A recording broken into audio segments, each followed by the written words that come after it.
பாவங்களை போவானால் நம்மை நாமே மன்னிப்பாவோம். நமக்கு உண்மை இல்லை. நமது பாவங்களை அறிவித்தால் பாவங்களை நமக்கு மன்னித்து நீங்கள் சுத்திகரிப்பதற்கு அவர் நடத்தப்படும் நீதி உள்ளவர். நான் எழுந்து தவறுக்கு போய் தவறுடைய பருவமாகவும் புது பாவம் செய்தேன். இனி உன்னை வந்து சொல்வதற்கு நான் பார்த்துள்ளேன். கோழிக்காக நான் கொள்ள முடியும். கடவுளாக சமீபித்திருக்கிறது. மனத்தின் கட்சியை நம்பிக்கை வையுங்கள். நமது படைப்பிற்காக முடியாத ஆசிரியர்களுக்காக எல்லாருக்கும் பொறுத்தப்பட்டோம். பாவலாத ஆசிரியர் இருக்கிறார். நம்மளால் வழி போனமாக நாம் சோதித்திருக்கோம்.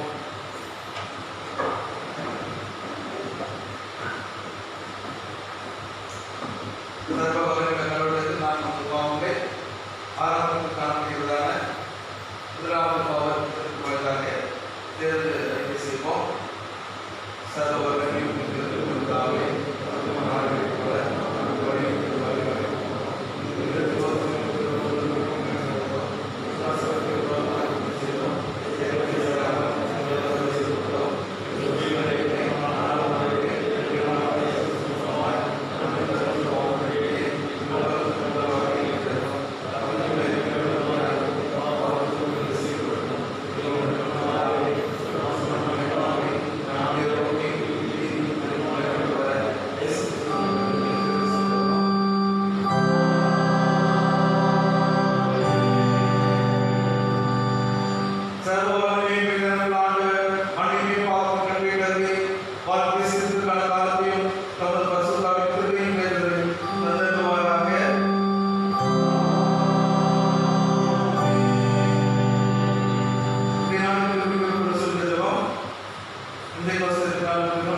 கிறிஸ்துவ குடும்பங்கள் அனைத்து மீதும்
37 முதல் 11 வசனங்களை முறையாக வாசிக்கலாம்.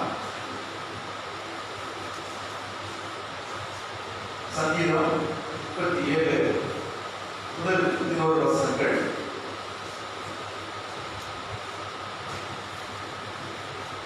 பொருளாதாரங்களை குறித்து தெரிந்து கிடையாது, நியாயக்கேடு செய்கிறவர்கள் மேல் பொறாமை கொள்ளாது.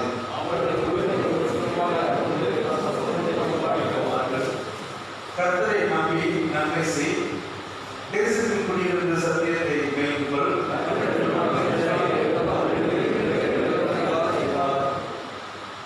உன் வழியை கர்த்தருக்கு ஒப்புவித்து அவர் மேல் நம்பிக்கையாயிரு, அவரே காரியத்தை வாய்க்க பண்ணுவார்.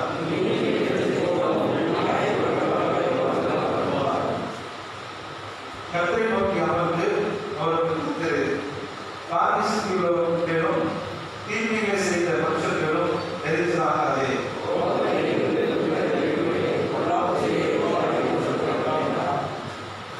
பொருளாதாரர்கள் அறுந்து போவார்கள், கர்த்தருக்கு காக்கிறவர்களோ பூமியை சுதந்திரித்துக் கொள்வார்கள்.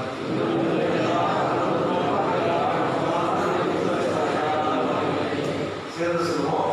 சாப்பிடுறவர்கள் பூமியை சுதந்திரித்து மிகுந்த சமாதானத்தினாக மகிழ்ச்சியாக இருப்பார்கள்.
வருஷத்தினுடைய 2ஆம் வேலைப்பாடம் 2 குழந்தைய 2ஆம் அதிகாரம் 1ஆம் வசனம் 10ஆம் வசனம்.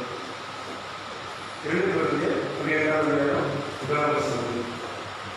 நன்றியும் சகோதரரே, ஆவிக்குரிய வரவேற்பு நீங்கள் அறியாதிருக்க எனக்கு வாழ்ந்தது. நீங்கள் அஞ்ஞானியாக இருக்கும்போது தேவப்படியே பூமியான விக்கிரகத்தில் மனதை செலுத்துங்கள் என்று உங்களுக்கு தெரியுங்க. ஆனால் தேவனுடைய ஆவியாக பேசுகிறவனும் இயேசுவில் சொல்லிக்கொண்டது என்று சொல்ல மாட்டோம் என்றும் பரிசுத்த ஆவியாக ஏந்தி இயேசுவை கர்த்தர் என்று ஒருவரும் சொல்லப்படாததும் உங்களுக்கு தெரிவிக்கிறேன். வரங்களில் வித்தியாசம் உண்டு, ஆவியானவர் ஒருவரே. ஊழியர்களின் வித்தியாசம் உண்டு, கர்த்தர் ஒருவரே. கிரியைகளின் வித்தியாசம் உண்டு, எல்லாருக்கும் நடத்துகிற தேவன் ஒருவரே. ஆவியுடைய அனுகிரகம் அவருடைய திருவிழத்தில் அளிக்கப்பட்டிருக்கிறது. எப்படி ஒருவர் ஆவிகளை ஞானத்தை போதிக்கும் வசனமும் வேறொருக்கு அந்த ஆவிகளை அழிகிறவருக்கு வசனமும் வேறொருக்கு அந்த ஆவிகளை விசுவாசமும் வேறொருக்கு அந்த ஆவிகளை நல்வாக்குகிறமும் வேறொருக்கு அர்ப்பணிக்கும் சக்தியும் வேறொருக்கு திருப்பதி சொல்வதும் வேறொருக்கு ஆவிகளை படுத்துகிறதும் வேறொருக்கு கப்பல் வாசலை பேசுவதும் வேறொருக்கு வாசலை ஞாபகப்படுத்தலும் அளிக்கப்படுகிறது என்பது வாசகத்தில் உள்ள 2ஆம் வேலைப்பாடு வாசிக்கிறது.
யோவான் 5ஆம் அதிகாரம் 5ஆம் வசனம். 38 வருஷம் யாருக்குள்ள ஒரு மனுஷன் கேட்டான். படுத்திருந்த அவனை இயேசு கண்டு அவன் வெறுக்காலமாக யார் தேசம் என்று அறிந்து அவனை நோக்கி சுஸ்தமாக வேண்டும் என்று விரும்புகிறாயா என்று கேட்டார்.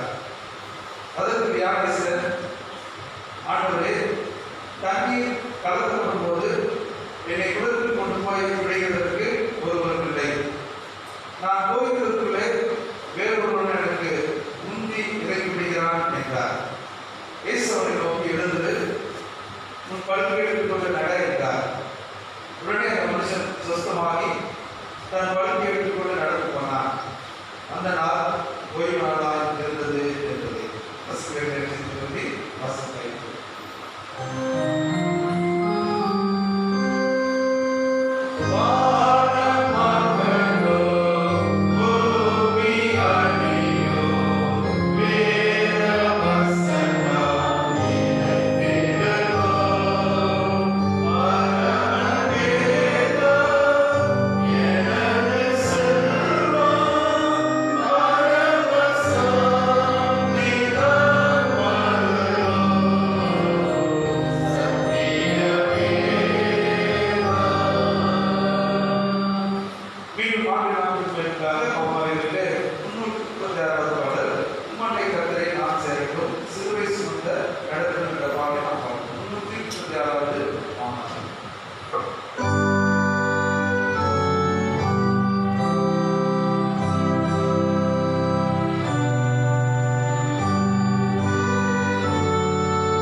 ஜெபம் செய்வோம்.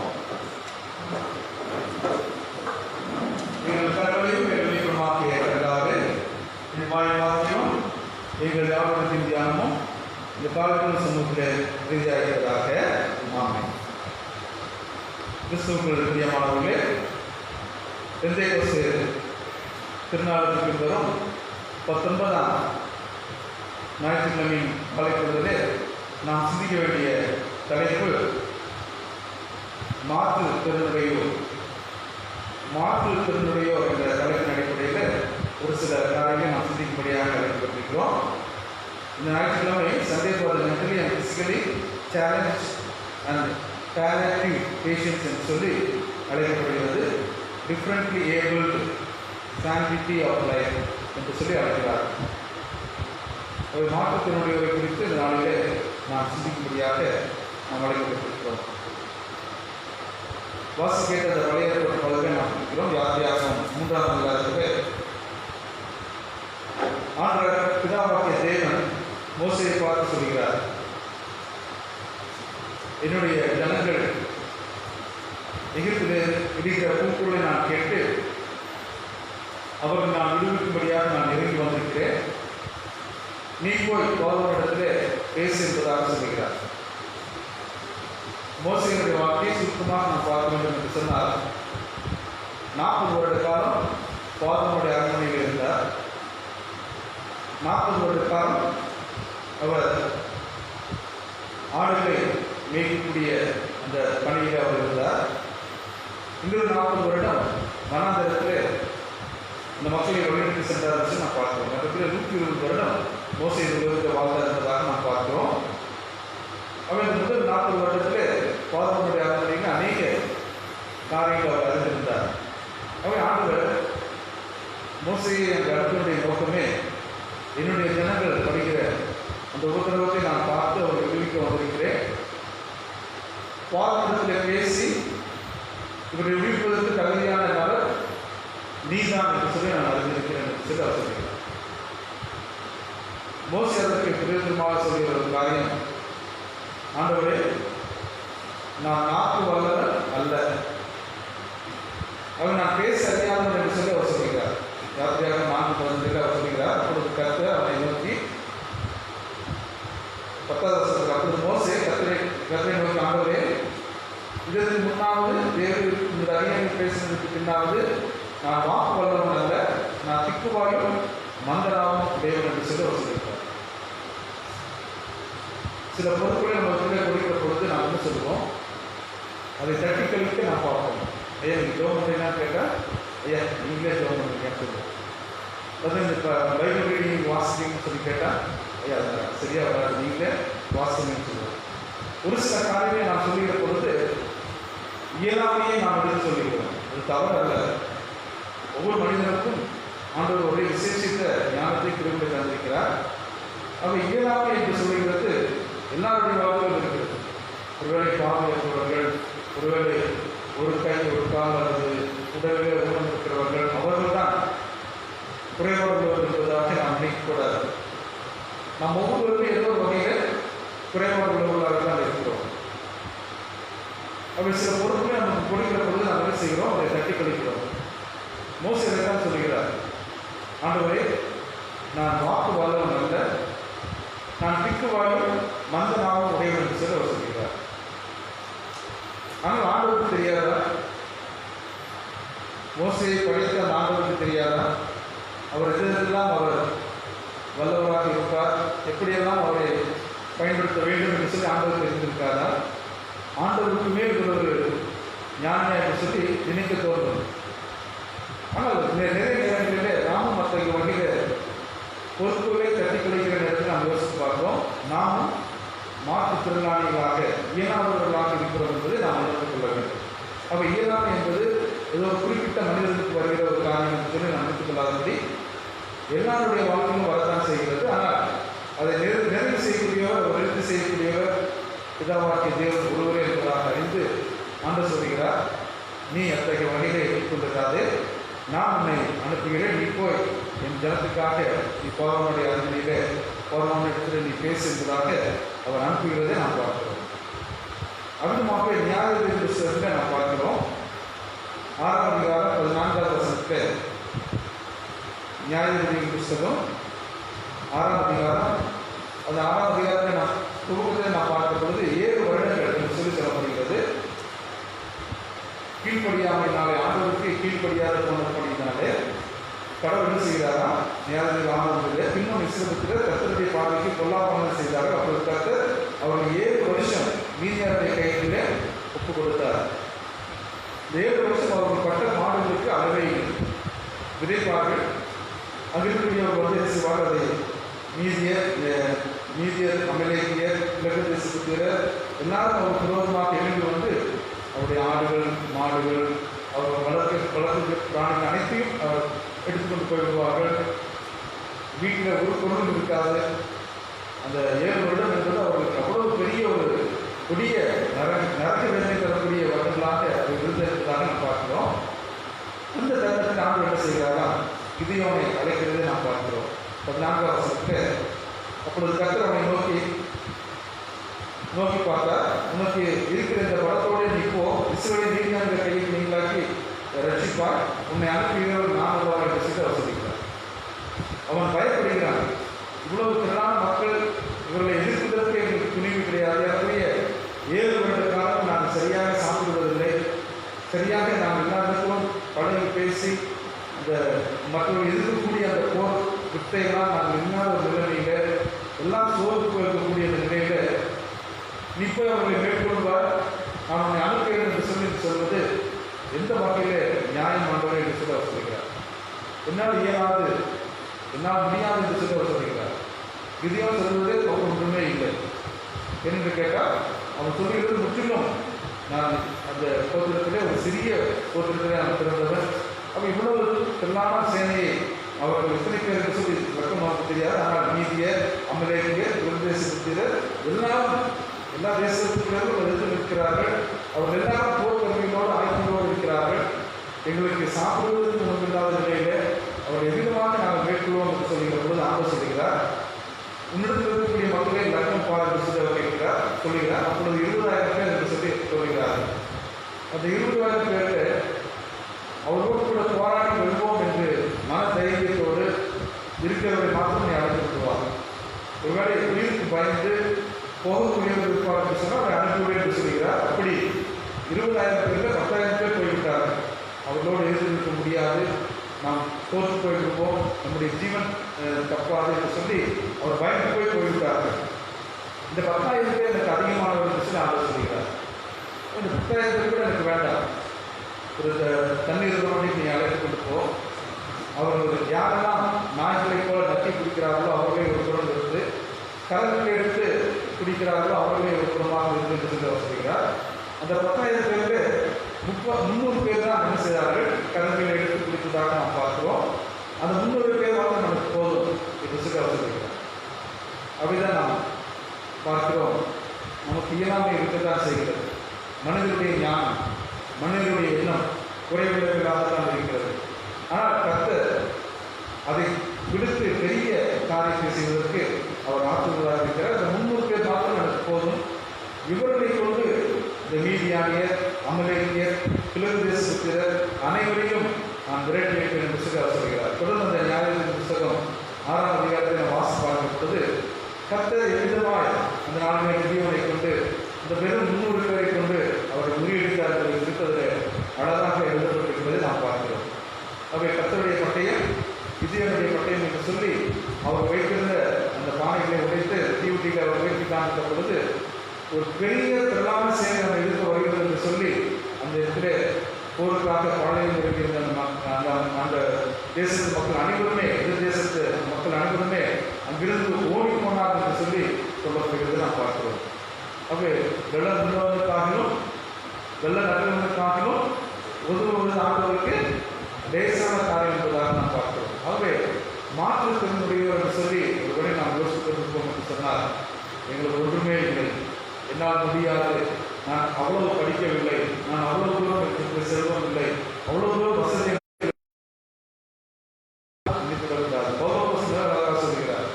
எனக்கு வெள்ளமில்லை, ஆனாலும் என்னை புறப்படுகிற கிறிஸ்துவனால் எல்லாத்தையும் செய்ய அவர் சொல்லியிருக்கிறார். 1 சாமுவேல் புத்தகம் 17ஆம் அதிகாரத்தில் நாம் பார்க்கும்போது கோலியத்தை குறித்து நாம் அறிந்திருக்கிறோம். அவர் பெலிஸ்தியர், ஒரு மாவீரராக இருக்கிறார். அவன் எல்லாரை காட்டிலும் இருக்கக்கூடிய வீரர்கள் எல்லாரை காட்டிலும் உயர்ந்த மனிதனாக அவன் காணப்படுகிறான். அவன் போர் கருவியெல்லாம் வைத்திருப்பதை நான் பார்க்கும்போது யாராலும் அந்த கருவியை தூக்க முடியாது. இந்த அளவுக்கு அவன் ஒரு வீரனாக அந்த இடத்துல நின்று கொண்டு ஒரு சிங்கத்தை போல கெட்டிக்கிறான். 40 நாட்கள் அவன் வந்து சொல்லிக்கொண்டே இருக்கிறார், உங்களில் ஒருவன் என்னை நோக்கி வரட்டும், நானும் அவர்களோடு நான் போரிடுவேன். ஒருவேளை அவன் என்னை மேற்கொண்டார், பிலிஸ்தீனாகி நாங்கள் உங்களுக்கு அடிமையாக இருக்கிறோம் என்று சொல்லி அவ்விதமாக அவன் கட்சிக்கிற சிங்கம் போல அவன் சொல்லுகிறான். அங்கு இஸ்ரவேலுடைய மக்கள் அனைவருமே பயந்து போயிருக்கிறார்கள். அவன் எதிர்ப்பதற்கு நமக்கு துணிவில்லை, நிச்சயமாக நாம் தோற்று போய்விடுவோம், நம்மை அவன் கொன்று இந்த விலங்குகளுக்கு அவன் இணையாக மாற்றிவிடுவான் என்று சொல்லி எதிர்த்து துணிவில்லாத இந்த நேரத்தில் சிறுவனாக இருக்கிற தாவீது அவனுக்கு போர்க்கெல்லாம் நீ போட்டுக்கொண்டு உடனோடு போய் போராடுன்னு சொல்லிடுற போது அவன் அதை போட்டு பார்க்கிறான், முடியவில்லை. இதெல்லாம் அவனுக்கு தேவையில்லை என்று சொல்லி ஒரு தடியையும் ஒரு கவனையும் எடுத்துக்கொண்டு புல்லாக்குகளை எடுத்துக்கொண்டு அவன் செல்கிறதை நான் பார்க்கிறேன்.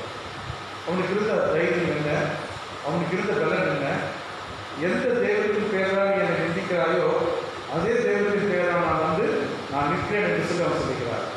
அவை எனக்கு பலன் இல்லை, இவ்வளவு பெரிய ஒரு போர்வீரனாகி உண்மை மாவீரனாகி உண்மை தோற்கடிப்பதற்கு எனக்கு பலன் இல்லை, ஆனாலும் நீ நிந்திக்கிற அந்த தேவனுடைய நாமத்தினாலே நான் வந்து நிற்கிறேன், அவர் சர்வ வல்லவராக இருக்கிறார். இதுதான் இந்த நாளிலே நான் அறிந்து கொள்ள வேண்டிய ஒரு உண்மை. ஒருவேளை நாம் நிலைமைகளாக காணப்படலாம், சோர்வுள்ளவர்களாக காணப்படலாம், ஆபத்துகளிலே கடன் பிரச்சனையிலே பல்வேறு சிக்கலான நிலையிலே இருக்கலாம், நமக்கு பலன் இல்லை. ஆனாலும் நான் விசுவாசிக்கிற ஆண்டவர் என்னை எல்லா காலத்திலும் அவர் உயர்ந்தவராக இருக்கிறார், அவருடைய நாமத்தினாலே நான் இருக்கிறேன், அவர் நிச்சயமாக அவருடைய பலத்தினால் நான் உன்னை கொன்று இந்த ஆகாயத்து பறவைகளுக்கு நான் உன்னை இறைச்சியாக்குவேன் என்று சொல்லி அவன் தைரியத்தோடு போய் நின்றான் என்று சொல்லி நான் பார்க்கிறேன். ஆகவே இயலாத அந்த நிலையில் கூட கடவுள் என்னை பலத்தினால் இணைக்கட்டுவார் என்று சொல்லி அவர் சொல்லுகிறார்.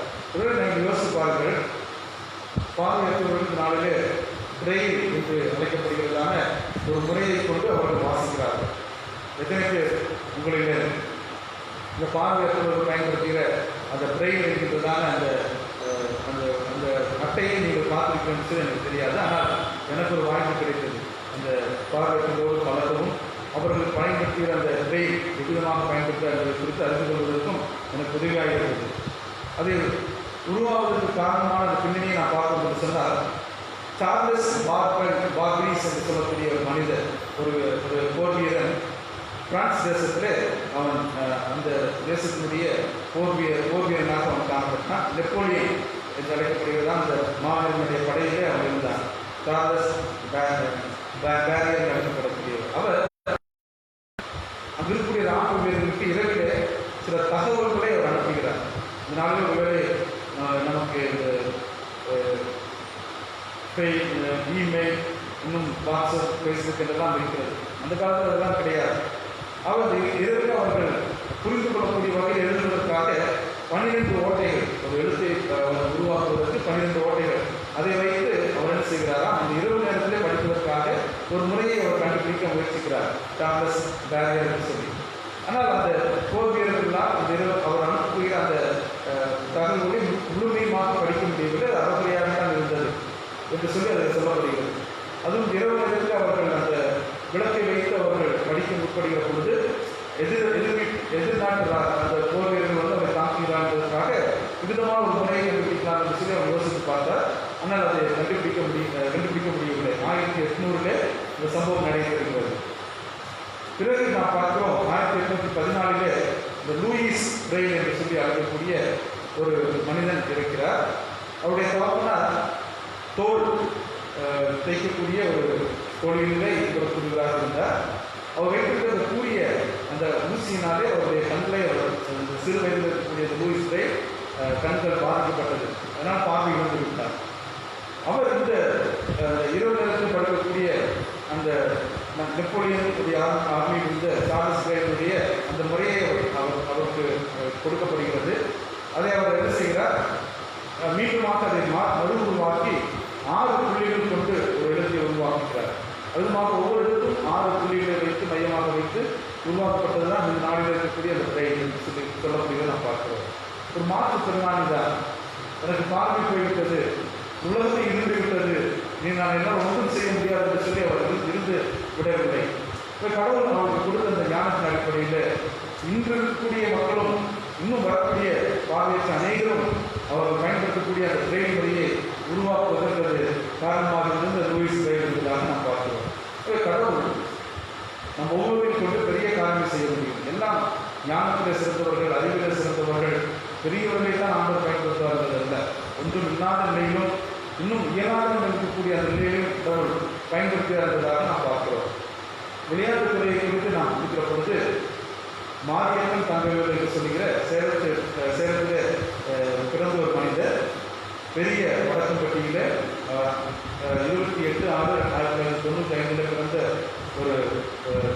ஒருவர் என்பதாக நாம் பார்க்கிறோம். இந்த மாரியம்மன் தங்கவேல் என்கின்றவர் இந்திய தேசத்திற்காக தங்க பதக்கத்தை லாங் ஜம்ப் என்று அழைக்கப்படுகிற அந்த உயரம் தாண்டுதல் போட்டியில் அவர் கலந்து கொண்டு ஹை ஜம்ப் உயரம் தாண்டுதல் போட்டியில் அவர் கலந்து கொண்டு 2016 இந்திய தேசத்திற்காக மாற்றுத்திறனாளிகள் உடைய விழாவில் தங்க பதக்கத்தை வென்று கொடுத்தார் சொல்லி நாம் பார்க்கிறோம். அது மாத்திரமல்ல, பத்மஸ்ரீ விருது, அர்ஜுனா விருது, ராஜீவ்காந்தி அவருடைய விருது போன்றவைகள், பாரத ரத்னா அவருடைய விருதெல்லாம் அவருக்கு கொடுக்கப்பட்டதாக நாம் பார்க்கிறோம். ஆகவே ஒருவேளை நாம் யோசித்து பார்ப்போம், ஒருவேளை நாம் இயலாதவர்களாக மாற்றுத்திறனாளிகளாக இருக்கிறோம் என்று சொல்லி யாரும் நினைத்துள்ள வேண்டாம். எனக்கு சரியாக பேச வராது, சரியாக பாட வராது, சரியாக இசைக்கருவிகள் வாசிக்க முடியாது, சரியாக எழுத முடியாது, சரியாக படிக்க முடியாது இதெல்லாம் சொல்லி குறைபாடுகள் இல்லாத மனிதர்களே இல்லை. பார்வையற்றவர்கள் தான், நடக்க முடியாதவர்கள் தான், இவர்கள்தான் மாற்றுத்திறனாளி என்பதாக அல்ல. நம்ம ஒவ்வொருடைய வாழ்க்கையிலுமே அந்த மாற்றுத்திறனாளிகள் என்று சொல்லக்கூடிய நிலைகளில் தொய்வு இருக்கத்தான் செய்கிறது. ஆனால் அதை கொண்டு நாம் சோர்ந்து போகாதபடி கடவுள் நமக்கு தருகிற அந்த உன்னதமான பலத்தோடு நாம் எழுந்து நடந்து ஆண்டவரை மேம்படுத்துவதற்கு நம்மால் இயலும் என்பதாக நாம் பார்க்கிறோம். வாசிக்கிட்ட யோவான் 5ஆம் அதிகாரத்தில் நாம் பார்க்கிற பொழுது பெதஸ்தான் வழங்கப்படுகிற புத்தகத்திற்கு 38 வருடமாக வியாதியாக இருக்கிற ஒரு மனிதனை குறித்து அங்கு சொல்லப்படுகிறது நாம் பார்க்கிறோம். இயேசு கிறிஸ்து அங்கு வருகிறார். அநேக மக்கள் அந்த இடத்துல இருக்கிறார்கள். எப்பொழுது தண்ணீர் கலந்தும் அதில் இறங்கி சுகம் பெற்றுக் கொள்ளலாம் என்று சொல்லி அநேகர் காத்திருக்கிறார்கள். அந்த தருணத்திலே ஆண்டவர் இவரை பார்க்கிறார். அந்த 38 வருடம் என்று சொல்லக்கூடியது அந்த நாளில் ஒரு மனிதனுக்கு வியாதிப்பட்டார். அவன் அதிகமாக உயிர் வாழக்கூடிய நாட்கள் 38 வருடம் என்று சொல்லி சொல்கிறார். ஒரு வேத அறிஞர் விதமாக சொல்கிறார். ஒருவேளை அவர் இன்னும் ஒரு சில வருடங்களிலே இறந்து போகக்கூடும். என்னென்றால் அவ்வளவு காலத்தில் அவர் இந்த நோய்வாய்ப்பட்டு அவரை படுத்த படுக்கையாக இருக்கிறார். குணப்படுத்துவதற்கு எந்த ஒரு சாதனமும் இல்லாத நிலையிலே, எல்லாராலும் கைவிடப்பட்ட நிலையில் அவர் இருக்கிறார். நம்பிக்கையே இல்லாத ஒரு சூழ்நிலையில் அவர் தொடர்பு கொண்டிருக்கிறார். அவர் ஜெபிக்கவில்லை. குமார் எனக்கு இறங்கும் என்று சொல்லி அவர் கேட்கவில்லை. அவன் இயேசு கிறிஸ்து யார் என்று சொல்லக்கூட அவன் அறிந்து கொள்ளவில்லை. ஆனாலும் கடவுளுடைய கிருபை பார்க்கிறார். எத்தனையோ மக்கள் அங்கு படுத்திருந்தாலும் கூட ஆண்டவரை தேடி சென்று அந்த 38 வருட வியாதித்த மனிதனை பார்த்து அவர் கேட்கிறார், நீ குணமாக்கப்பட வேண்டும் என்று சொல்லி விரும்புகிறாய் என்று சொல்லி. ஒருவேளை நான் சந்தையில் யாராவது பார்த்து என்ன காய்கறி வாங்க வந்தீங்கன்னு சொல்லி கேட்டால் நம்ம என்ன செய்வோம்? நமக்கு சிரிப்பு தான் வரும். சந்தைக்கு எதுக்கு வருவாங்க? அதே அதிகமாகவே அழகு நிலையத்துக்கு யாராவது நம்முடைய சகோதரிகள் அம்மா பொழுது நீங்கள் ஃபேஷியல் பண்ணவா வந்தீங்கன்னு சொல்லி கேட்டால் சிரிப்பாக தான் இருக்கும். வேறு எதுக்கு போவாங்க? போய் சாப்பிட்றதுக்கு போவாங்க. இல்லை ஹோட்டலில் போய் சாப்பிட்டு தான் வந்தீங்கன்னு சொல்லி கேட்கறது இல்லை. ஆண்டவரிடத்துல கேட்கிறார், நீ சொஸ்தமாக்கப்பட வேண்டும் என்று சொல்லி விரும்புகிறாய் என்று சொல்லி. அவருக்கு யாருக்கு கூட தெரியாது. ஆமாம் ஆண்டவரே, நான் சொஸ்தமாக வேண்டும் என்று விரும்புகிறேன். ஆனால் தண்ணீர் கலங்குகிற பொழுது என்னை கொண்டு போய் இறக்கிவிடுவதற்கு யாருமே இல்லை. அவருடைய நம்பிக்கை தேவதூதர்கள் வந்து அதை கலக்குவார்கள். தண்ணீரை கலந்துகிற பொழுது ஒரு முதலில் யார் இருக்கிறார் சுகம் பெறுவார் என்று சொல்லி 38 வருஷமாக என்னை அந்த இடத்துல கொண்டு போய் சேர்ப்பதற்கு யாரும் இல்லாத நிலையில் இருக்கிறேன் என்று சொல்லி அவர் சொல்கிறார். உடனே ஆண்டவர் சொல்கிறார், நீ எழுந்து உன் படுக்கை எடுத்துக்கொண்டு நட என்று சொல்லி அவர் சொல்கிறார். அவருடைய வார்த்தைக்கு அவ்வளவு அதிகாரம் உண்டு, இதற்கு ஆற்றல் உண்டு, வல்லமை உண்டு. இந்த வார்த்தை சொல்லும் கர்த்தாவே, என்னுடைய வேலைக்காரர் சுஸ்தமாவான் என்று சொல்லி இந்த 160 சொன்னார். இந்த உலகம் படைக்கப்பட்டது அனைத்துமே ஒளிக்கும் உண்டாவதாக. இவ்விதமான எல்லாம் ஒரு புறமும் சேர்க்கிறது. இதெல்லாம் சொல்லி ஆண்டவர் தன்னுடைய வார்த்தையினாலே அவர் படைத்தார் சொல்லி நான் பார்க்கிறோம். ஆகவே கடவுள் உங்களுடைய வாழ்க்கையில ஒரு வார்த்தை சொன்னால் போதும், உங்களுடைய சூழ்நிலைகள் எல்லாமே மாறிவிடும் என்பதாக நான் பார்க்கிறோம். இந்த மனிதனை பார்த்து சொல்கிறார், நீ குணமடைய வேண்டும் என்று சொல்லி விரும்புகிறாய் என்று சொல்லி கேட்கிற பொழுது, குலத்தில் இருக்கிறவர்களுக்கு யாரும் இல்லை என்று சொல்கிற பொழுது, நீ எழுந்து உன் படுக்கை எடுத்துக்கொண்டு நட என்று சொல்லி அவன் சொல்கிறார். அவன் உடனே அவன் குணப்பட்டு அவன் படுக்கை எடுத்துக்கொண்டு நடந்து போகிறான் என்று சொல்லி நான் பார்க்கிறோம். இந்த மனிதன் ஆண்டவரத்தில் கேட்கவில்லை, ஆண்டவர் செய்த காரியத்துக்காக ஆண்டவர் நன்றி செலுத்தவில்லை. பிறகு ஆண்டவர் அவனை தேவாலயத்தில் பார்த்து அவர் சொல்கிறார், அதிக கேடானவர் ஒன்று வராதபடி நீ பாவம் செய்யாது என்று சொல்லி அவர் சொல்கிறார். அப்பொழுதுதான் அவன் தெரிகிறது இவர் இயேசு கிறிஸ்து என்று சொல்லி. அவன் செய்யறதுதான் ஒரு காரியத்தை செய்கிறார். அவன் போய் எல்லா இடமும் சொல்கிறார், என்னை குணமாக ஒரு ஆரம்பம் சொல்லி கேட்கிற பொழுது எனக்கு தெரியாது, ஒரு மனிதர் வந்தார், எழுதும் படுத்தி எடுத்து இந்த நடையை சொன்னால் நான் நடந்தேன், யாருன்னு சொல்லி எனக்கு தெரியாது சொல்லி முதலில் சொல்லி விடுகிறான். பிறகு ஆண்டவனை பார்த்து சொன்ன பொழுது அவன் செய்கிறான், இயேசு கிறிஸ்து நம்மை சுகப்படுத்தினார் என்று சொல்லி சொல்கிறார். அங்கு இருக்கக்கூடிய பரிசேயர் வேதபாரகர்கள் எல்லாரும் ஆண்டவரை பிடிப்பதற்காக வகை தேடிக் கொண்டிருக்கிறார்கள் நம்ம பார்க்கிறோம். என்று கேட்டால் ஓய்வு நாளிலே இந்த காரியத்தை செய்தார் என்று சொல்லி இவன் சொன்னது நிமித்தமாக இயேசு கிறிஸ்துவை கொலை செய்ய முடியாத கூட அவர்கள் உட்பட்டார்கள் சொல்லி நாம் பார்க்கிறோம். ஒருவேளை மாற்றுத்திறனாளிகள் என்று சொல்லுகிற யார் என்று சொல்லி கேட்டால் 38 வருடம் யாருள்ள மனிதன் அல்ல, அவன் ஒரு வகையில மாற்றுத்திறனாளியாக இருந்தான். ஆனால் இந்த யூத மக்கள் யூதருக்காகவே வந்த அரசனாகிய இயேசு கிறிஸ்துவை ஏற்றுக்கொள்வதற்கு, புரிந்து கொள்வதற்கு, அறிந்து கொள்வதற்கு மனமற்றவர்களாக அவர்கள் வாழ்ந்து வருகிற இந்த நிலையில தான் இருக்கிறது நாம் பார்க்கிறோம். அவரை கொலை செய்யும்படியாக, நம்மை மீட்கும்படியாக தன்னுடைய ஜீவனை கொடுக்க வந்திருக்கிறார். அவருடைய வார்த்தைக்கு செவி கொடுக்க வேண்டும், அவரை ஏற்றுக்கொள்ள வேண்டும் என்ற அந்த உணர்வே இல்லாதவர்களாக இருக்கிறார்கள். அவர்களும் மாற்றுகிறார்கள் என்று சொல்லி நாம் சொல்லிக்கிறோம். ஏன் நீங்களும் நானும் கூட உலகத்திலே கிறிஸ்துவை இன்னமும் அறிய வேண்டியவர்கள் நாம் அறியாதபடி இருக்கிறோமா? என்னுடைய எல்லா விதமான காரியத்திற்கும் ஆண்டவர் ஒருவரே எனக்கு நன்மை செய்யக்கூடியவராக இருக்கிறார். அவர் நான் எதை யாருமே கைவிட்டாலும் ஆண்டவனை கைவிட மாட்டார் என்கின்ற அந்த உறுதிப்பாட்டோடு நாம் இருப்போம் என்று சொன்னால் நாம் மாற்றுத்திறனாளிகளாக அல்ல, அவனுடைய வல்லமை பெற்றவர்களாக இருக்கக்கூடியதாக நாம் பார்க்கிறோம். இந்த கஷ்டம், இந்த பாடுகள் எனக்கு வந்துவிட்டது என்று சொல்லி ஒருவேளை அழுது உலகத்தை நாம் துக்கித்திருப்போம் என்று சொன்னால் நம்மை போல மாற்றுத்திறனாளியாக இருக்கக்கூடியவர்கள் யாரும் இருக்க முடியாது. ஏனென்றால் நாம் ஆராதிக்கிற தெய்வம் நம்மை தப்புவிக்க வல்லவராக இருக்கிறார். இந்த எல்லா தீங்கிலிருந்தும் ஆபத்திலிருந்து பாதுகாக்க வல்லவராக இருக்கிறார். அந்த உறுதிப்பாடு, அந்த நிலைப்பாடு நமக்கு இருக்கும் என்று சொன்னால் நம்ம எதை குறித்தும் கலப்படாதற்கு எல்லா காரியத்திலும் நாம் முன்னேறி செல்வதற்கு நமக்கு உதவியாக இருக்கும். ஒருவேளை அந்த குறைபாடுகள் நமக்கு இருக்குமே என்று சொன்னால் ஆண்டவர் நம்மை ஆசிரிக்க வேண்டும் என்று சொல்லி நாம் விரும்புகிற பொழுது நிச்சயமாக ஆண்டவர் நம்மை ஆசிரியக்கூடியவராக இருக்கிறார். 38 வருடம் யாருள்ள மனிதன் ஆண்டவரத்தில் கெஞ்சி கேட்கவில்லை, ஆண்டவர் யார் என்று சொல்லி கூட அறிந்து கொள்ளவில்லை. ஆனால் அவர் மீது கூட ஆண்டவர் இறக்கம் வைத்து அவர் நன்மை செய்தார் அல்லவா?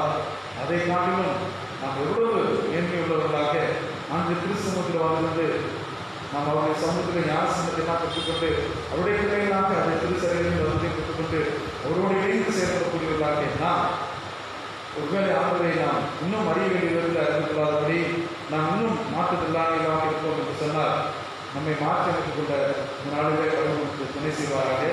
ஏனென்று கேட்டால் இயலாமை என்பது எல்லாருடைய மனிதனுடைய வாழ்க்கையில் இருக்கிறது. அந்த இயலாமை போக்குவதற்கு ஆண்டவருக்கு பலன் உண்டு என்று சொல்லி நாம் பார்க்கிறோம். மோசே எனக்கு பலனில்லை என்று சொல்லுகிற போது நீ இருக்கிற இந்த பலத்தோடு இப்போ என்று சொல்லி கிதியோனை சொன்னதை போல மோசே நான் கவலைப்படுத்துகிறேன், நான் அனுப்புவேன், நீ பேச வேண்டியது நான் உனக்கு கற்றுக் கொடுப்பேன் என்று சொல்லுகிற ஆண்டவர் நிச்சயமாக நம்ம எல்லாருடைய வாழ்க்கையிலும் நம்ம இருக்கக்கூடிய இயலாமையை மாற்றி நமக்கு வேண்டிய ஆற்றலை தந்து நம்ம நன்மையினாலே கிருபினாலே குறிப்பிட்ட வல்ல ஆண்டவரை நாம் நாளில நன்றியிருந்தோடு நாம் நோக்கி பார்ப்போம். சங்கீதம் 29 கூட தாவீது அதுதான் சொல்கிறார். 22ஆம் சங்கீதத்தில் அவர் சொல்கிற பொழுது, என்னை கைவிட்டு விட்டீரே ஆண்டவரே என்று சொல்லி புலம்புகிறார். நான் 23ஆம் சங்கீதத்தில் அவர் சொல்கிற பொழுது, இல்லை ஆண்டவரே, வாழ்நாள் முழுவதும் உங்களுடைய நன்மையும் பிரிவையும் என்னை தொடரும் என்று சொல்லி, நான் கர்த்தருடைய வீட்டிலே நீண்ட நாட்களாக நிலைத்திருப்பேன் என்று சொல்லி அவன் தன்னை முழுமையுமாய் அர்ப்பணித்ததைப் போல, நம்பிக்கையில் தன்னை ஆண்டவருக்கு ஒப்படைத்ததைப் போல நாமும் ஆண்டவருக்கு ஒப்படைத்து நமக்கு இருக்கக்கூடிய எல்லாமே மத்தியிலும் வெற்றியுள்ள வாழ்க்கை வாழ்வதற்கு தேவன் நமக்கு கிருபை செய்வாராக. ஜெபம் செய்வோம். கிருபை நிறைந்த ஆண்டவரே, இந்த காலை வேளைக்காக மீண்டுமாக நான் நன்றி செலுத்துகிறோம். ஆண்டவரே, எனக்கு கொடுத்த இரக்கம், பாராட்டில் இரக்கம், அன்பு ஏராளம் ஏராளம். எத்தனை நன்மைகள் எனக்கு செய்து எப்படி நன்றி சொல்வது என்று சொல்லி பக்தன் பாடல் மூலமாக நினைப்பதற்கும் வேண்டிக் கொள்வதற்கும் அதிகமான காரியங்கள் செய்வதற்கு அதாவது நினைக்கிறோம். விதமான ஒரு ஆலய ஆராதனையில் நாங்கள் பங்கேற்க வேண்டும் என்று சொல்லி கடந்த 7 மாதங்களாக நாங்கள் பார்த்திருந்தோம். அந்த காரியத்தை நாளிலே நிறைய கை கூட வரும்படியாக செய்து கொடுத்திருக்கார். படினாலே நாங்கள் துதிக்கிறோம். தொடர்புடைய நீதி வளர்த்துக்கிறோம். எங்களை தாங்கி வருகிறதும் நம்முடைய பிள்ளைகளாக நாங்கள் தொடர்ந்து அந்த ஜீவிக்கும் வியாசர்களும் எங்களை நடத்த வேண்டுமாறு இயேசு சொல்லிக்கிறோம். இதாகவே நாம் யாவும் எழுதிருக்கிற விசுவாசத்தை அப்போஸ்தலர் விசுவாச பிரமாணத்தின் வாயிலாக அறிக்கை செய்வோம்.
ஆலய ஆராதனையில் பங்கேற்கும்படியாக வந்திருக்கிறார்கள் எங்கள் அனைவரையும் அன்போடு கூட வாழ்த்து வரவேற்கிறோம். அதுதாமே நம் அனைவரையும் ஆசீர்வதிப்பார்கள். ஆலய ஆராதனை காணொலி காட்சி மூலமாகவும் நாம் பார்ப்பதற்குரிய வசதிகள் செய்யப்பட்டிருக்கிறது என்பதை உங்களுக்கு ஞாபகப்படுத்துகிறோம். ஒருவேளை பிள்ளைகளை வயதானவர்களை வீட்டில் விட்டுவிட்டு வருவதற்கு இயலாதவர்கள் எங்கள் வீட்டிலேயே இருந்தபடி இந்த ஆராதனையில் பங்கேற்பதற்கும் ஏற்பாடு செய்யப்பட்டிருக்கிறது உங்களுக்கு ஞாபகப்படுத்துகிறோம். ஒவ்வொரு ஞாயிற்றுக்கிழமை காலை 9 மணிக்கு நம்முடைய ஆலயத்திலே ஒரே ஆராதனையாக தமிழ் ஆராதனை நடைபெறும் என்பதை உங்களுக்கு ஞாபகப்படுத்துகிறோம். ஒவ்வொரு வெள்ளிக்கிழமையும் இரவு 8:30 மணிக்கு நம்முடைய ஆலயத்திலே ஜெப கூட்டம் நடைபெறும். அந்த ஜெப கூட்டத்திலே பங்கேற்க விரும்புகிறவர்கள் வெள்ளிக்கிழமை இரவு 8:30 மணிக்கு நீங்கள் தவறாமல் வரும்படி அழைப்பு கூட கேட்டுக்கொள்கிறோம். அனைவருமே முகவாசம் அடைந்திருக்கிறீர்கள். ஆகவே அது மகிழ்ச்சியாக இருக்கிறது. ஒருவேளை இந்த ஆராதனை தொடர்ந்து நடைபெற வேண்டும் என்று சொன்னால், வெளியே இருக்கிறவர்கள் யாராவது பார்த்து கம்ப்ளைண்ட் செய்யாத வேண்டும் என்று சொன்னால் நீங்கள் ஒத்துழைப்பு தருவது மிக மிக அவசியம். ஆகவே அதை நீங்கள் மனதிலே கொண்டு ஆலய ஆராதனை ஆரம்பம் முதல் முடிவு வரையும் முகவாசம் அணிந்து கொண்டு இருக்கும்படி உங்கள் அன்போடு கூட கேட்டுக்கொள்கிறோம். அது கண்டிப்பாக முகவாசம் அணிந்திருக்க வேண்டும். அதிகமாக வருகிற பொழுது உங்களுடைய உடல் வெப்பநிலையை நீங்கள் பரிசோதனைக்கு பின்பே நீங்கள் ஆலயத்தை பற்றி கேட்டுக்கொள்கிறோம். சளி, காய்ச்சல், இருமல் இருக்கும் என்று சொன்னால் அதை தவிர்க்க முடியாது தான். யாருக்கு இருந்தாலும் அதை கொஞ்சம் தனிமைப்படுத்திக் கொண்டு குணப்படுத்திக் பின்பு நாம் மறுபடியும் நம்மோடு கூட கேட்டுக்கொள்கிறோம். வருகிற பொழுது சானிடைசர் அங்கேயே வைக்கப்பட்டிருக்கிறது. நீங்கள் அதை கரங்களை அதிகமாக சுத்தம் செய்து கொண்டு அவர்களுக்கு வரும்படி அன்போடு கூட கேட்டுக்கொள்கிறோம். இங்கு மாத்திரமல்ல, நீங்கள் எங்கு சென்றாலும் சமூக இடைவெளி மற்ற காரியங்களை நீங்கள் கடைபிடித்து கொரோனா தொற்று உங்களுக்கு ஏற்படாதபடி, ஒருவேளை இது மூலமாக மற்றவர்களுக்கும் நம்மூலமாக மற்றவர்களும் தரவாதபடி அதை நாம் செய்வது இந்த நாளிலே நமக்கு ஒரு முக்கியமான காரியமாக இருக்கும் என்பதை மனதில் கொண்டு செயல்படுத்தி அன்போடு கூட கேட்டுக்கொள்கிறோம். தனிமைப்படுத்த பகுதி என்பது யாரும் வர வேண்டாம் என்பதை உங்களுக்கு ஞாபகப்படுத்துகிறோம். ஜெப புஸ்தகம், பாமாலை, கீர்த்தனை, வேதாகமம் முடிந்த அளவு நீங்களே கொண்டு வந்து பயன்படுத்தி செல்லும்படி அன்போடு கூட கேட்டுக்கொள்கிறோம். 10 வயதுக்கு கீழ் இருக்கிற குழந்தைகளை நீங்கள் கொண்டு ஆலயத்துக்கு கொண்டு வருவது சற்று தவிர்த்துக் கொள்ளும்படி கேட்டுக்கொள்கிறோம். அதிகமாக முதியவர்களும் வருவதை நீங்கள் தவிர்த்துக் கொள்வதன்படி கேட்டுக்கொள்கிறோம். ஆராதனைக்கு பின் கூட்டமாக நின்று நீங்கள் பேசாதபடி வீடுகளுக்கு முன்னாடியாக செல்லும்படி அன்போடு கூட கேட்டுக்கொள்கிறோம். அரசு காட்டும் வழிமுறைகளை கவனத்தில் கொண்டு கொரோனா நோயை நாம் அழிப்பதற்கு நாம் ஒன்றிணைவோம். அதோடு மாத்திரமல்ல, தொடர்ந்து இத்தகைய நோய் நமக்கு இல்லாதபடி பரவாதபடி தனித்த முறையில் குடும்ப முறையில் தொடர்ந்து நாம் தெரிவிக்கவும் அழைக்கப்படுகிறோம். அநேக சந்தா தொகை ஏறப்பாட்டி இந்த நாட்டிலே செலுத்தி வருகிறீர்கள், நன்றி செலுத்துகிறோம். ஒருவேளை சந்தா தொகை ஏறத்தொகை கட்டாதவர்கள் தயவுசெய்து கொடுக்கும்படி அன்போடு கேட்டுக்கொள்கிறோம். தசமபாவ காணிக்கை, நன்றி காணிக்கை, உண்டியல் காணிக்கை நீங்கள் நாளைக்கு தவறாமல் படிச்சுட்டு அன்போடு கேட்டுக்கொள்கிறோம். ஞாயிறு காலை 11 மணிக்கு பிள்ளைகளுக்கு காணொலி காட்சி மூலமாக கோவை திருமணத்திலிருந்து சிறுவர் படிப்புரை சார்பாக ஞாயிற்றுக்கிழமை நடைபெற்று கொண்டிருக்கிறது. பிள்ளைகள் அதில் கலந்து கொள்ளும்படி பெற்றோர் நீங்கள் உற்சாகப்படும்படி கேட்டுக்கொள்கிறோம். பள்ளி கல்லூரிகள் வெளியிடங்களுக்கு கூட நாம் தெரிவிக்கலாம். இந்த வாரத்தில் எனது பிறந்தநாளையும் திருநாள் திருச்சியின் சார்பாக வாழ்த்துக்களை தெரிவித்துக் கொள்கிறோம். பிறந்த நாள் ஜெகேஷ் பிளஸிங் ராஜ், செல்வி குணசீதி மகாராஜா, கிறிஸ்டினா எமிஷா, செல்வனை டெய்சி இஸ்ரேல், திருமதி குளோரி சோபா ராணி, திரு எம் பிரகாஷ், திரு சாம்பல் பீட்டர், திரு செல்வகுமார் ஜெகராஜ், செல்வி மோதி, திருமதி சுஜாத் பிரபாகர், செல்வன் வி ரூபன் வினோத். இருளும் அநேக திருநாளுக்கான கடவுள் செய்வாராக. யாருடைய பேராவது பிறந்த நாளில் திருமண நாடுகளுக்கு சென்றால் இந்த தெரிவிக்கும்படி அன்போடு கூட கேட்டுக்கொள்கிறோம். இவருக்கான வாக்குத்தத்தம், நீ பயப்படாதே, நான் நிச்சயமாக உனக்கு தயவு செய்வேன். நீ பயப்படாதே, நான் நிச்சயமாக உனக்கு தயவு செய்வேன். 2 சாமுவேல் 9:7.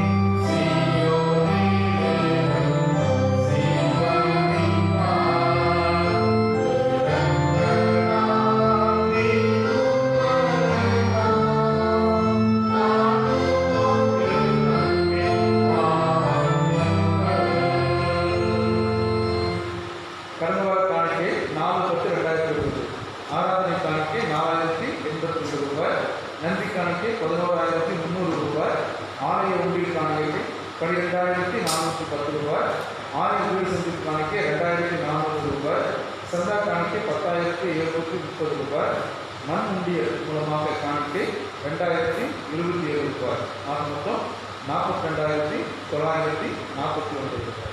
42,949 ரூபாய். பரிசுத்த மெய் விவாக அறிக்கைகள்.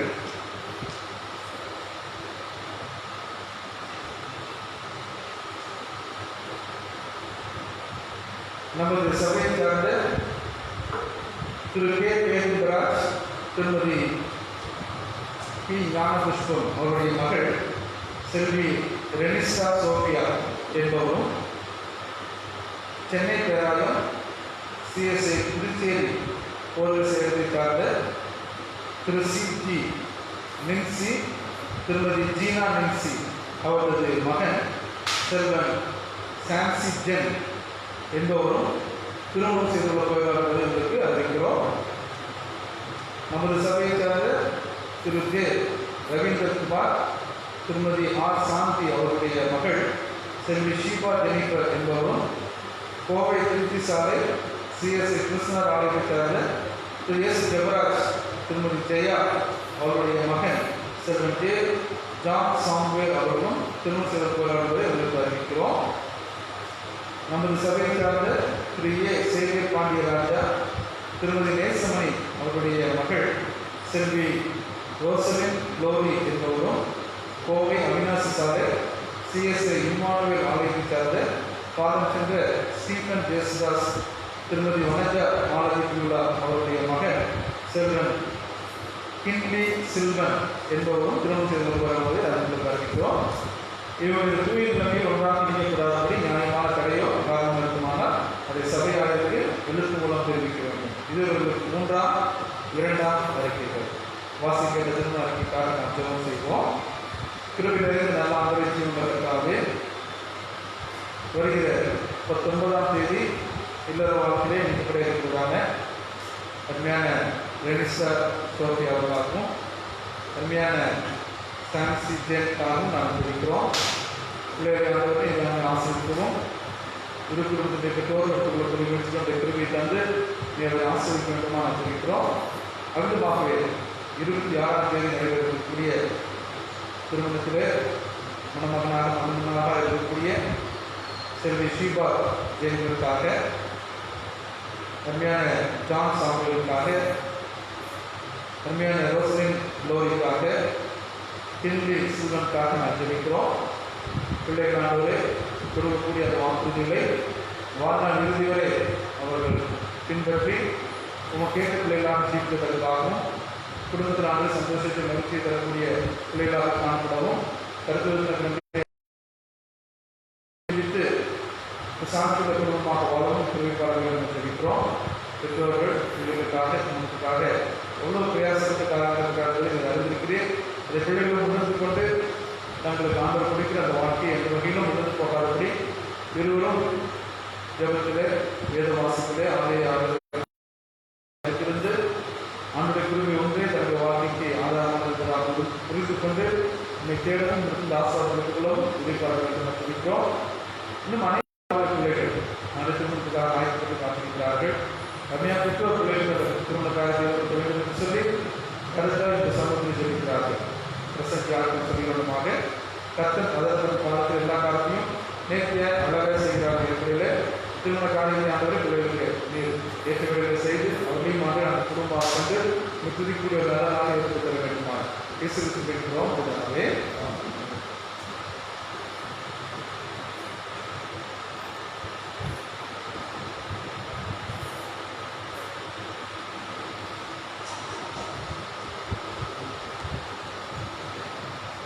காரணமாக கீர்த்தனைகளிலே 154வது பாடல் நாம் பார்த்தோம். கீர்த்தனையிலே 154வது பாடல் கிருபையின் குறித்தனையால் இக்காரனை கிருபையின் குறித்தனையால் என்று பார்க்கலாம்.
செய்வோம்.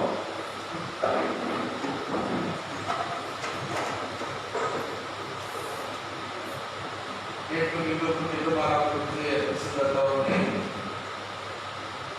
ஆசிரியர்கள் இந்த நாளுக்காக நாம் நடிச்சிருக்கிறோம். அநேக நாட்களுக்கு முன்னதாக மலையாளர்கள் பங்கேற்பதற்கு ஒரு சாதனை தந்து இதை நாம் எந்த வகையிலும் இருந்து போகாதபடி நாங்கள் பெற்றுக்கொண்ட இந்த ஆசீர்வாதம் நாங்கள் எப்பொழுதும் எங்களுடைய வாழ்க்கையில் இருந்திருக்கிற வகையில் இதை நாங்கள் பயன்படுத்தி இந்த ஆசீர்வாதத்தை தீர்ப்பதற்கு எங்கள் உதவி செய்து கொண்டிருக்கிறோம். ஆலயங்களும் வழிபாடுகளை சமூக மற்றும் அரசு காரியங்களில் நடத்துங்கள் என்று சொல்லி ஒருவருக்காக நாம் நடத்திருக்கிறோம். இப்படியே நாங்கள் ஆராதனை செய்ய வேண்டியது என்றாலும் எவ்வளவுதான் நம்பிக்கை செய்தாலும் தேவாலயத்தை வந்து பிரசத்தை நாங்கள் இதோடு கூட சேர்த்து அதை கண்டு நாங்கள் நாமது எங்களுக்கு பெரிய பாக்கியமாக கருதுகிறோம். அவர்கள் அதை கூட சொல்கிறார். ஆயிரம் நாளை காலை செய்ய ஒரு நாள் நல்லது செய்த வகையில் மகிழ்ச்சியோடு அது ஒரு கண்டு நல்ல நாளை இருக்கின்றோம். கேட்கும் வாசிக்கிறாங்க 10 வயதுக்கு வருடாது சரி நிறைய நாட்களில் நாம் ஆயுதத்தை மாற்றிட்டு ஏதாவது சேர்த்து நாங்கள் குறிப்பிட்ட மாற்றிவிட்டு அந்த தலைவர்களும் நீக்கப்பட்ட அவர்களும் உணர்ந்து கொள்வதற்கு அரசு நல்ல வழிகளை சீக்கிரமாக அறிவிப்பதற்குரிய காரியத்தில் நாம் வாங்கி செல்ல வேண்டும் என்று இருக்கிறோம். எல்லாருக்கும் முக்கியமாக தேசத்திற்கு உலகத்தை விட்டு அர்த்தப்படுத்த வரைக்கும் நாம் இருக்கிறோம். அநேக ஆய்வாளர்கள் அநேக மருத்துவத்தை இருக்கிறார்கள். மருத்துவர்களும் சரியான முறையில் ஆய்வு செய்து மக்களுக்கு ஏற்றதாக சிகிச்சை செய்து கொண்டிருக்கிறார்கள். மருந்துகள் கிடைப்பதற்காகவும் தடுப்பு மருந்துகள் கிடைப்பதற்காகவும் அதிகமாக பிள்ளைகள் பள்ளிக்கூடங்களுக்கு சென்று பயன்படுத்தி படிப்பதற்கு நல்ல சூழலை நம்ம ஏற்படுத்த வாசனை வாங்கி ஒவ்வொருவருக்கும் நல்ல சர்வீஸ் அமைக்காது நோய்க்கு நம்மை பாதுகாத்து நல்ல வகையில் வளர்ச்சி இருக்கிறோம். 2021 ஆண்டு பிள்ளைகளுக்கு விதமாக இருக்கிறது சொல்லியும் பிள்ளைகளோடு நாங்கள் இருக்கிறோம். பிள்ளைகளுடைய படிக்கிறவர்களுக்கும் பாதுகாத்து பவரத்தை நாட்டினாலே அவருடைய பெருமைகளை நாங்கள் இருக்கிறோம். அவருடைய மாசத்திற்காக வேலைவாய்ப்புகளை காத்திருக்கிறார்கள். அநேக வாழ்க்கையில் தன்னுடைய இருந்த வேலைவாய்ப்புகள் கூட இருந்ததில்லை. நம்முடைய வேலைவாய்ப்புகள் சம்பளம் இருக்கிற வேலையெல்லாம் சீக்கிரமாக மாற்றிக்கொள்ளப்பட்டதாகவும் பிள்ளைகள் சந்தோஷமாக தன்னுடைய பணிகளை நிறைவேற்றி ஆசிரியராக அவரையும் நம்மை நிலப்படுத்த வேண்டும் ஆசிரியராக நாங்கள் அறிவிப்பு நாங்கள் இருக்கிறோம். இஸ்ரேலுக்கு ராஜாவாக படிக்கிறார் சொல்லிட்டு வகையில் மக்களுமாறு ஆசீர்வாதமாக சாட்சியை ஜீவிக்க இருக்கிறோம்.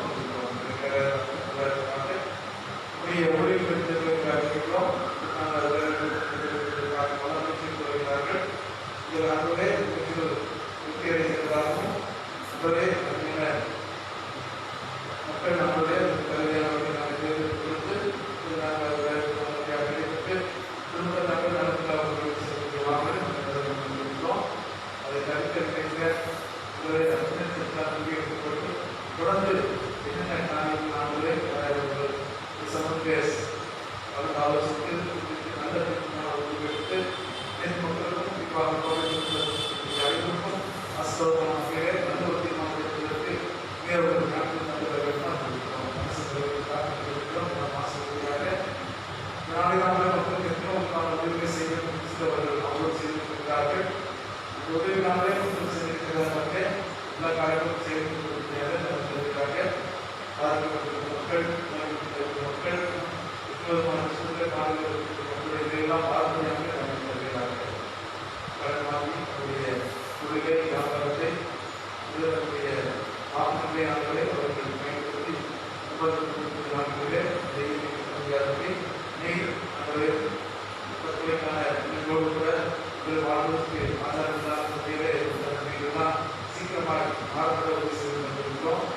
முன்னிலிருந்து கற்றுக்கொள்வர்கள் அதை எதிர்க்கிற வித்தியாசத்திலே அவர்களுக்கு அதிகமான அச்சுறுத்தல்கள் அவர்களுக்கு அதிகமான தொழில் காரியங்கள் அவர்களுக்கு எதிராக எல்லாம் மாற்றி அணிந்திருக்கிறோம். உலகம் உதாரணமே பார்க்கப்படுகிறது. மிகவும் சீரழியவர்களே இந்த காரியத்திற்கு கொண்டிருக்கிறோம்.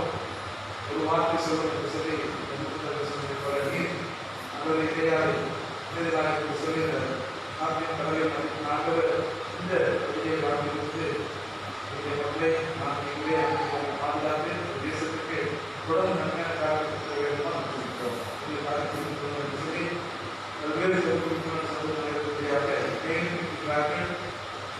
காரியங்களுக்காக வேலைவாய்ப்புக்காக படிப்புக்காக ஞானங்கள் அநேக காரியங்கள் பார்க்கிறோம். ஒவ்வொரு தேவையான ஆசிரியர்களுக்கு வந்திருக்கிறாங்க.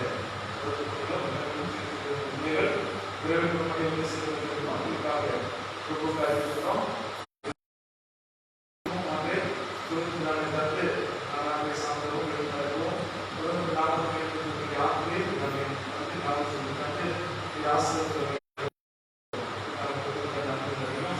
நான் படித்திருக்கிற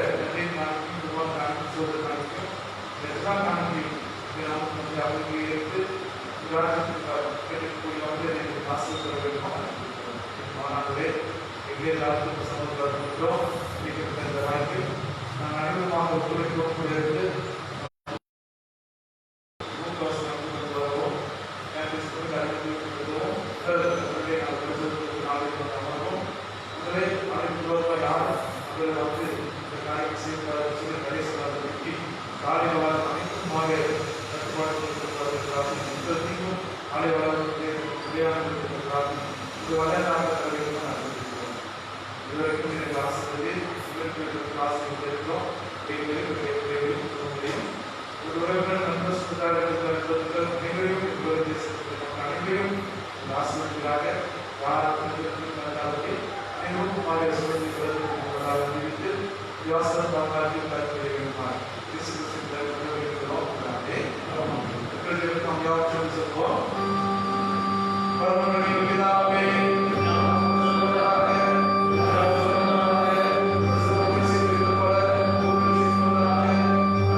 லேசான காரியம் எதுவும் லேசான காரியம்